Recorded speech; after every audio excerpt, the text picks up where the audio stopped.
Big pass வீட்ல பணப்பெட்டியே வச்சுட்டாங்க. வீட்டுக்கு உள்ள இருக்கிறவங்களா இருக்கட்டும், இல்ல வீட்டுக்கு வெளியில இருக்கிற ரசிகர்களா இருக்கட்டும், பணப்பெட்டி எப்ப வைப்பாங்க, யார் எடுத்துட்டு போவாங்க அப்படின்னு சொல்லி ஆர்வமா எதிர்பார்த்துட்டு இருந்தாங்க.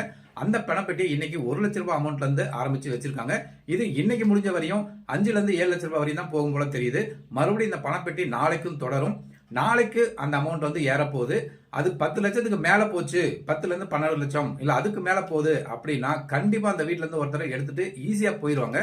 என்ன பொறுத்தவரையும் அந்த பணப்பெட்டியை விஜயவர்மா எடுத்துட்டு போனார்னா ரொம்ப பிரில்லியண்டான மூவ் அப்படின்னு நான் சொல்லுவேன். ஆனா அந்த பணப்பெட்டி எடுக்கிறதுக்கு ஏற்கனவே எல்லாருமே ஆர்வமா தான் இருக்காங்க. கிட்டத்தட்ட எனக்கு தெரிஞ்சு அர்ச்சனா எடுக்கிறதுக்கு வாய்ப்புகள் குறைவு, விசித்ரா எடுக்கிறதுக்கு வாய்ப்புகள் குறைவு. மற்றபடி அந்த வீட்டில் அந்த பணப்பெட்டி எடுக்கிறதுக்கு எல்லாருமே ரெடியா தான் இருக்காங்க அப்படின்ற மாதிரி தான் தோணுது. இதுல என்ன அப்படின்னா அதுல பணம் ஏறணும் அப்படிங்கிறதுக்காக மத்தவங்களை வந்து யாரும் எடுக்க மாட்டாங்க அப்படின்ற மாதிரி தினேஷ், விசித்ரா இவங்கெல்லாம் வந்து பேசிட்டு இருக்காங்க. ஆனா பணப்பெட்டியை எடுக்கிறதுல எல்லாருமே குறியா இருக்காங்க அப்படிங்கிற மாதிரி தான் தெரியுது. இந்த சீசன் அந்த மாதிரி தான் தெரியுது. ஒருவேளை ஒரு 5 லட்சம் 7 லட்சம் அதுக்குள்ளே யாராவது ஒன்று எடுத்துட்டு போயிட்டாங்கன்னா மறுபடியும் 2வது பணப்பெட்டி வைக்கிறதுக்கும் வாய்ப்புகள் அதிகமா இருக்கு. ஆனா 10 லட்சத்துக்கு மேல போனாதான் பணப்பெட்டி எடுக்கணும் அப்படிங்கிற மாதிரி எல்லாருமே பார்த்துட்டு இருக்காங்க. 10 லட்சம் வைக்கிறப்ப கண்டிப்பா யாராவது ஒருத்தர் வேகமா அந்த பணப்பெட்டி எடுக்கிறதுக்கு வாய்ப்புகள் அதிகமா இருக்கு. சரி, இந்த பணப்பெட்டியை யார் எடுத்துட்டு போவாங்க, யார் எடுத்துட்டு போனா நல்லா இருக்கும், உங்க கருத்துக்கள் என்ன?